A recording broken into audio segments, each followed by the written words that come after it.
এই মুহূর্তে বাংলাদেশের খবরে বাংলাদেশের টাকা থেকে বঙ্গবন্ধুর ছবি সরানো হয়েছে। আবারও বলছি, বাংলাদেশের টাকা থেকে সরে গেছে বঙ্গবন্ধুর ছবি। মুজিবের দেশে এখন মুজিবহীন বাংলাদেশ বলা চলে। এক প্রকার ইউনূস বাংলাদেশের ইতিহাস মুছতে আরো এক ধাপ এগিয়ে গেছেন তিনি। ইতিমধ্যে যে খবর আমরা পেয়েছি, বিশেষ করে বঙ্গবন্ধুর ছবি এবার সরানোর কথা ভাবনা চিন্তা শুরু থেকেই করছিলেন তিনি। এক প্রকার মুক্তিযুদ্ধের ইতিহাস মুছে ফেলতে তৎপর হয়েছে ইউনূস। তারই মধ্যে এবার টাকা থেকেই বঙ্গবন্ধুর ছবি মুছে ফেলা হয়েছে। বিস্তারিত যাব আমাদের সঙ্গে যুক্ত হয়ে গেছে বার্তা সম্পাদক দেবব্রত চক্রবর্তী। দেবব্রতদা, কি বলবে, বাংলাদেশে টাকা থেকে এখন সেই মুজিবের ছবি, সেই ইতিহাস যেটা বহন করে আসছিল এত বছর ধরে, সেটাই এখন মুছে ফেলতে তৎপর হয়ে গেছে। কি জানতে পারছো, ইতিমধ্যে কি তার শিলমোহর পড়ে গেছে? দেখো, প্রাথমিক বলি, যেদিন থেকেই এই তোমার ডক্টর ইউনূস বাংলাদেশের বর্তমান তত্ত্বাবধায়ক সরকারের প্রথম প্রধান উপদেষ্টা হিসেবে দায়িত্ব নিয়েছেন, তখন থেকেই তার কার্যকলাপে একটা বিষয় স্পষ্ট লক্ষ্য করা গেছে যে তিনি মৌলবাদীদের দোসরে পরিণত হয়েছিলেন। তার মধ্যে মৌলবাদীদের যে প্রভাব তা কিন্তু স্পষ্ট ছিল, এবং সে ব্যাপারে বাংলাদেশের যে ধর্মনিরপেক্ষতা তা নিয়ে একটা বিরূপ প্রভাব তৈরি হয়েছে।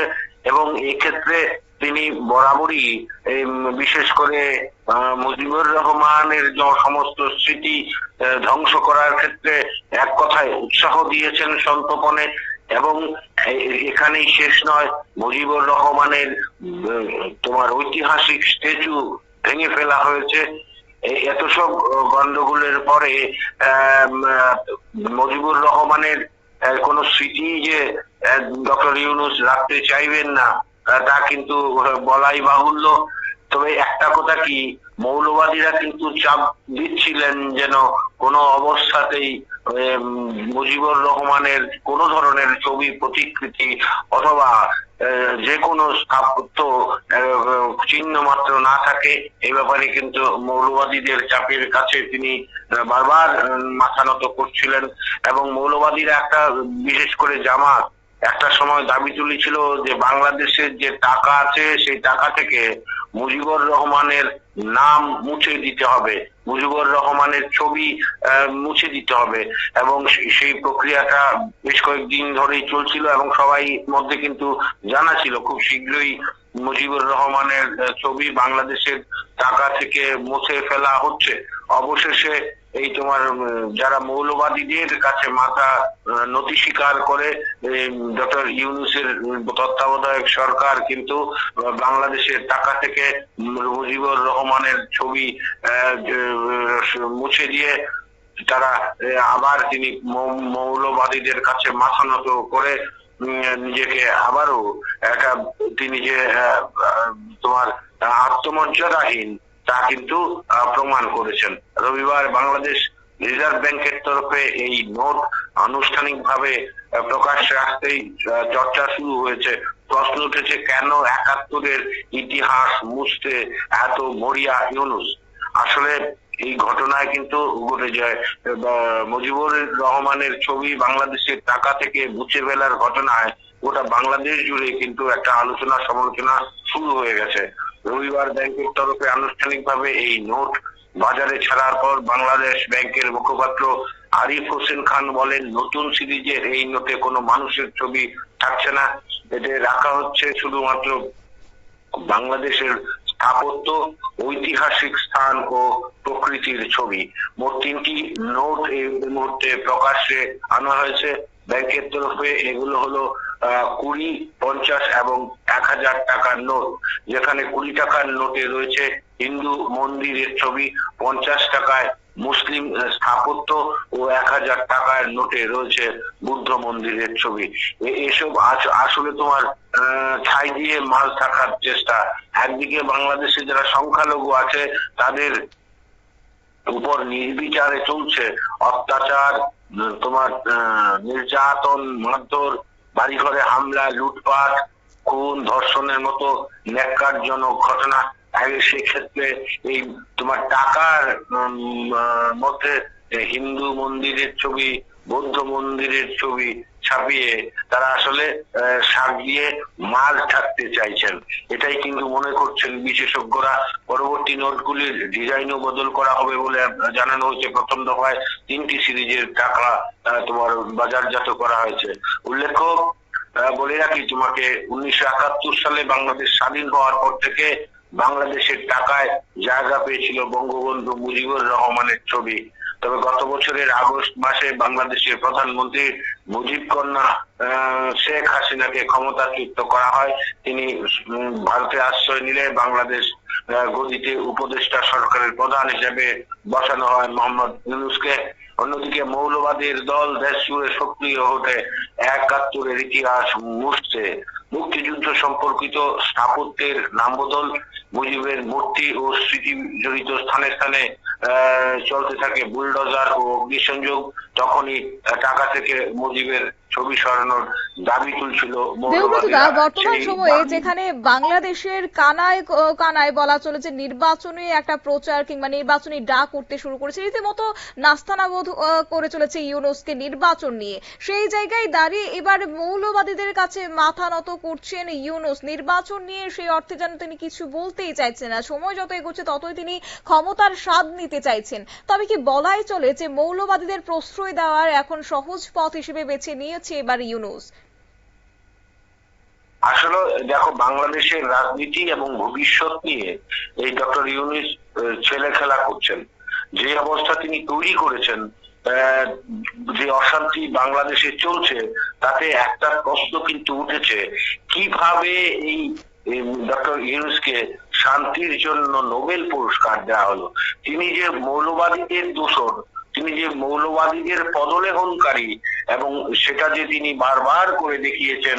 তিনি মুজিবুর রহমানের সমস্ত স্থাপত্য, ছবি এবং যত সব স্মৃতি রয়েছে সব তিনি ধ্বংস করার ক্ষেত্রে ইন্ধন জুগিয়েছেন। তার পুলিশ নিষ্ক্রিয়, এখন সেনারা তোমার প্রশাসনের কাজকর্ম দেখভাল করছে। এটা তোমার কি ধরনের নিন্দনীয়। একটা সেনা গুরুত্বপূর্ণ, যারা দেশ রক্ষার কাজে তোমার নিযুক্ত থাকে, তাদের প্রশাসনিক কাজে ব্যবহার করা হচ্ছে, এবং প্রশাসনিক যে নিরাপত্তামূলক বিষয় থাকে সেক্ষেত্রে ব্যবহার করা হচ্ছে। তুমি যে কথাটা বলছিলে যে ইউনূস নির্বাচনের ব্যাপারে মুখ খুলছেন না, তবে তিনি কিন্তু একটা কথা বলেছেন যে তোমার ডিসেম্বর থেকে জুলাইয়ের মধ্যে তিনি এই নির্বাচন, জাতীয় নির্বাচন করার ব্যাপারে একটা উদ্যোগী। নির্বাচন করার ক্ষেত্রে যে সমস্ত দপ্তরগুলো তোমার জড়িত হয় এবং সক্রিয় হয়, সেই দপ্তরগুলো এখনো প্রস্তুত নয় বলে তিনি একটা কারণ দেখিয়েছেন, যা সম্পূর্ণ অমূলক বলে যারা বিশেষজ্ঞ রয়েছেন তারা মনে করছেন। আসল বিষয়টা হচ্ছে ইউনূসের প্রকৃত নিজের কোনো রাজনৈতিক দল নেই, এবং এই মুহূর্তে নিজের একটা রাজনৈতিক অবস্থান মজবুত করে তিনি চাইছেন পরবর্তী জাতীয় নির্বাচনে নিজের একটা শক্ত অবস্থান। তো এই ক্ষেত্রে তিনি নিজের রাজনৈতিক দলের একটা সন্ধান, একটা নিদান তৈরি করে সেই জায়গায় নিজেকে প্রতিষ্ঠা করার চেষ্টা করবেন। আবার বলে রাখি যে বৈষম্য বিরোধী ছাত্র সংগঠন তারা কিন্তু চাইছে বর্তমান ডক্টর ইউনূসকে প্রধানমন্ত্রী করে বিনা ভোটে তোমার বাংলাদেশে একটা স্থায়ী সরকারের 5 বছরের জন্য একটা স্থায়ী সরকারের গঠন করা। এটা সম্পূর্ণ বেআইনি। তবে আরেকটা অংশ মনে করছে পরবর্তী বাংলাদেশের রাষ্ট্রপতি হওয়ার ব্যাপারেও ডক্টর মোহাম্মদ ইউনূস একটা রাজনৈতিক জাল বুনছেন। তবে যে জালটা তিনি বুনছেন সেটা কতটুকু সফল হবে তা নিয়ে কিন্তু যথেষ্ট সন্দেহ রয়ে গেছে। কারণ বাংলাদেশের সেনাপ্রধান কিন্তু মোটেও আর সেনাবাহিনীকে এভাবে সস্তায় রাস্তায় নামিয়ে এই পাহারার কাজে নিযুক্ত করতে নারাজ। সুতরাং বাংলাদেশে একটা বিরূপ প্রভাব তৈরি হয়েছে, প্রতিক্রিয়া তৈরি হয়েছে, একটা বিদ্রোহ কিন্তু তৈরি হয়েছে, এমনকি সেনাবাহিনীর মধ্যে একটা চাপা বিদ্রোহ তৈরি হয়েছে। যদি এই বিদ্রোহে তোমার বহিঃপ্রকাশ ঘটে তো যে কোনো দিন কিন্তু সেনা তোমার ব্যারাক ছেড়ে বেরিয়ে আসতে পারে। এবং আবার যদি এবার গত তোমার আগস্টে হয়েছিল গণ অভ্যুত্থান, এবং এবার যদি তোমার সেনাও উত্থান হয়, তাহলে কিন্তু সেটাও কোনো আশ্চর্যের বিষয় হবে না।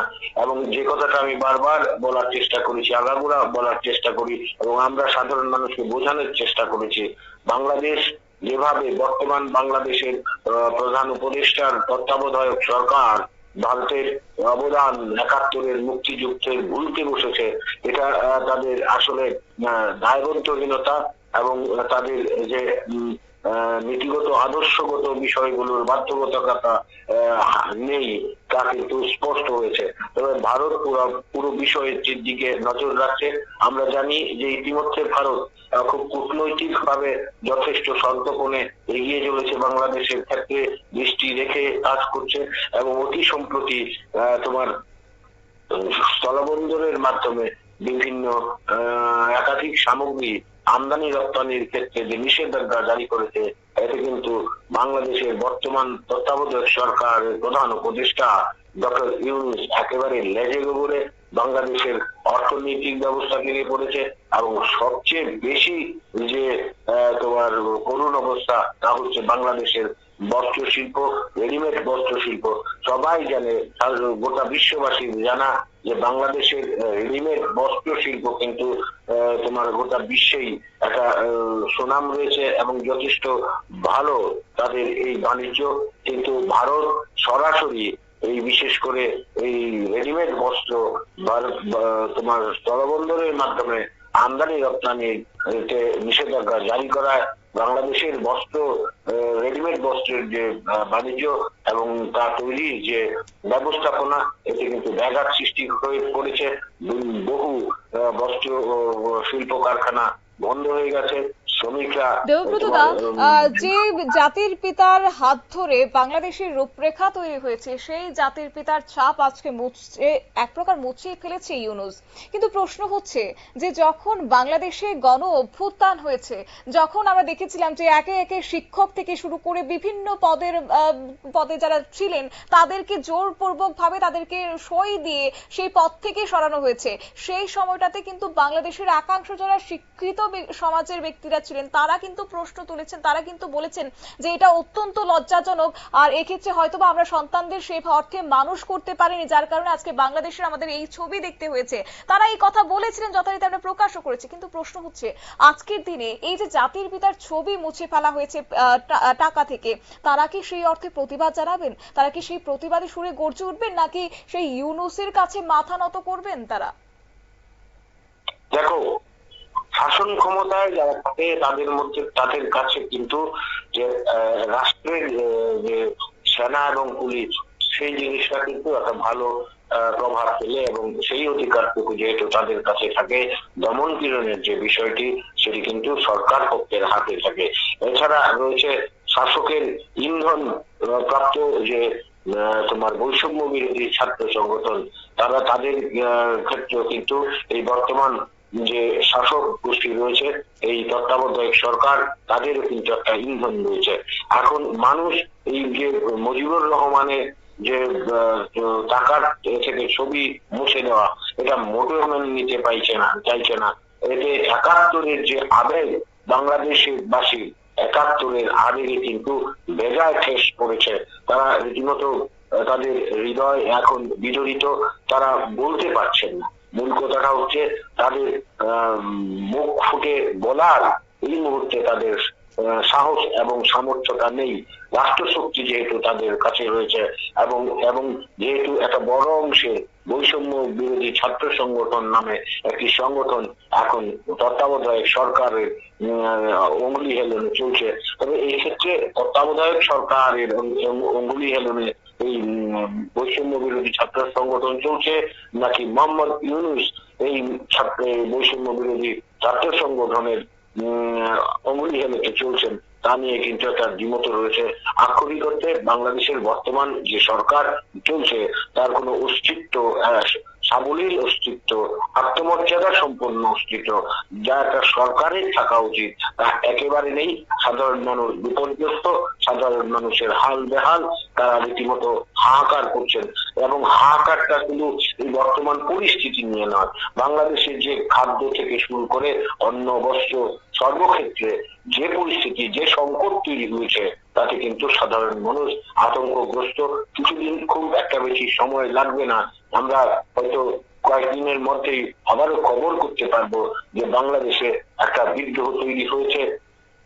তোমার এই বিদ্রোহের কারণে আবার হয়তো ইউনূসকে পালাতে হয়েছে।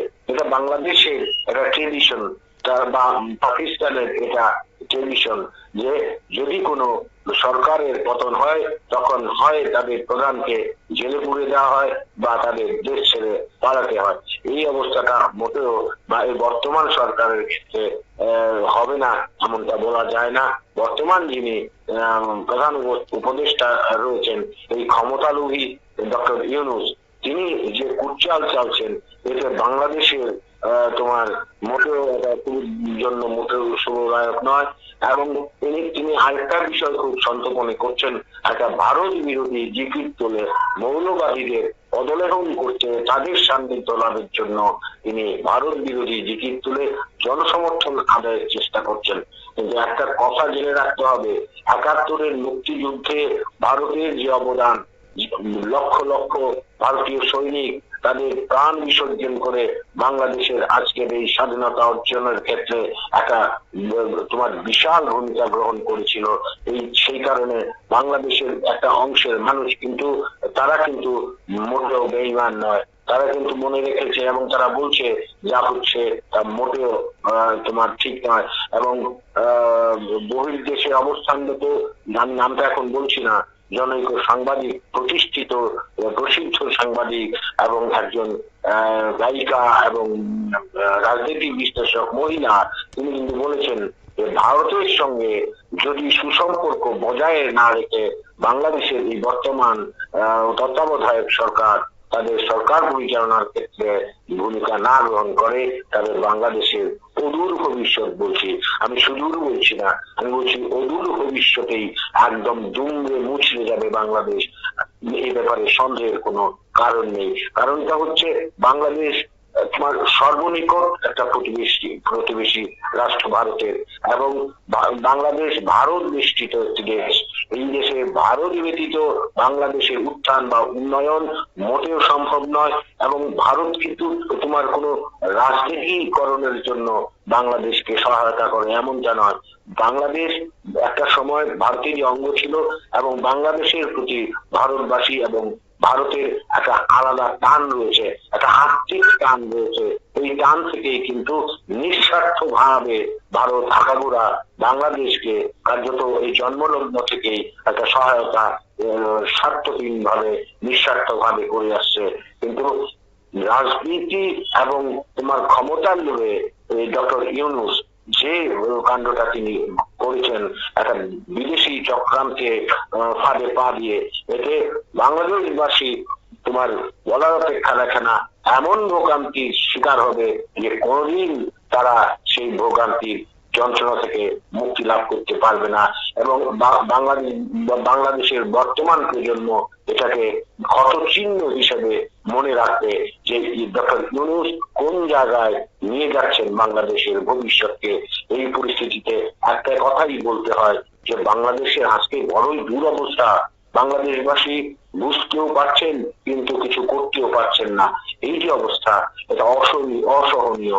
এই অবস্থায় এই যে নোট বদল, এই বাংলাদেশের অর্থাৎ ৭১-এর ইতিহাসটা কার্যত ইউনূস ভুলতে বসলেও একাংশ যারা বাংলাদেশের নাগরিকরা রয়েছে তারা হয়তোবা সে অর্থে ভুলতে পারেননি কিংবা ভুলতে চান না। তবে প্রশ্ন হচ্ছে, এই যে মুজিবের আজকে ছবি সরানো হয়েছে, যে জায়গায় স্থাপত্য, ঐতিহাসিক এবং যে প্রকৃতির ছবি আজকে টাকায় বসানো হয়েছে, সেই এই বিষয়টা কি শুধুমাত্র এবার ইউনূসের একটা সুকৌশল, কিংবা বলা চলে যে যারা ৭১-এর ইতিহাস এখনো মনের মধ্যে দগদগে রয়েছে তাদেরকে চুপ রাখার কিংবা তাদের আবেগ নিয়ে খেলার একটা চেষ্টা করলেন ইউনূস?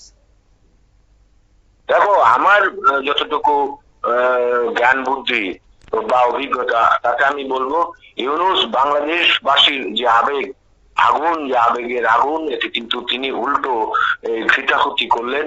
এই মুজিবুর রহমানের ছবি বাংলাদেশের টাকা থেকে মুছে, এটা তিনি মোটেও ঠিকঠাক ভাবে নিজের রাজনৈতিক সুদৃঢ়তার পরিচয় কিন্তু দিতে পারেননি। বাংলাদেশের টাকার চেহারা বদল হবে বা নবীনীকরণ হবে, সে ব্যাপারে সন্দেহের বা কোনো বিতর্কের কোনো বিষয় নেই, কিন্তু যেভাবে এই মুজিবুর রহমানের ছবি মুছে ফেলা হলো, এটা একটা সংস্কৃতি, জাতির একটা ঐতিহ্যকে ডক্টর ইউনূস মুছে ফেলেছেন। এই যে ৭৮-এর স্মৃতি তারা মুছতে চাইছেন, এটা বাংলাদেশবাসী ভুলবে না। এটা বাংলাদেশবাসী ৭১-এর স্মৃতি তাদের বক্ষস্থলে দগদগে তাজা রক্তের মতো প্রবাহমান। এই প্রবাহমান রক্ত স্রোত তারা থামাতে পারবে না। সুতরাং এটা জেনে রাখা ভালো যে একদিন তারা যেদিন রুখে দাঁড়াবে, প্রতিবাদী কণ্ঠ নিয়ে আবার রাজপথে প্রতিবাদ মুখর হবে, তখন কিন্তু এই পরিস্থিতিতে তাদের আবার আমি আগেও বলেছি যে ডক্টর ইউনূসকেও হয়তো পালাতে হবে বা তাকেও হয়তো কারারুদ্ধ হতে হবে। আর সেদিন খুব একটা বেশি বাকি নেই, শতাব্দী। একেবারে তাই। ধন্যবাদ দেবব্রত দা। আপনারা শুনলেন, অর্থাৎ মুক্তিযুদ্ধ সম্পর্কিত যা যা স্থাপত্য, তার নাম বদল, মুজিবের মূর্তি এবং স্মৃতি বিজড়িত যে স্থানগুলি রয়েছে, কিংবা বলা চলে বর্তমানে এই যে টাকা বদল, টাকা থেকে মুজিবের ছবি মুছে ফেলা, তাতে এক প্রকার বুলডোজার কিংবা অগ্নিসংযোগের সমান, তা কিন্তু আর বলার অপেক্ষা রাখে না। যদিও ইউনূসের এই পদক্ষেপে এবার কিন্তু বাংলাদেশের একটা বড় অংশ রীতিমতো ক্ষুব্ধ হয়ে পড়েছে। অভিযোগ উঠছে যে উপদেষ্টা সরকার সরিয়ে নির্বাচনের দাবি ইতিমধ্যে শুরু হয়ে গেছে। যদিও ইউনূস চান যে নির্বাচন ছাড়াই আরো কিছুটা সময় তিনি যেন ক্ষমতার স্বাদ নিতে পারেন, তাই মৌলবাদীদের প্রশ্রয় দেওয়ায় এখন সহজ পথ হিসেবে বেছে নিয়েছে ইউনূস, এবং সেই লক্ষ্যেই চলছে একের পর এক তৎপরতা। নিয়ে নিচ্ছে ছোট্ট একটি বিজ্ঞাপন বিরতি, সঙ্গে থাকুন।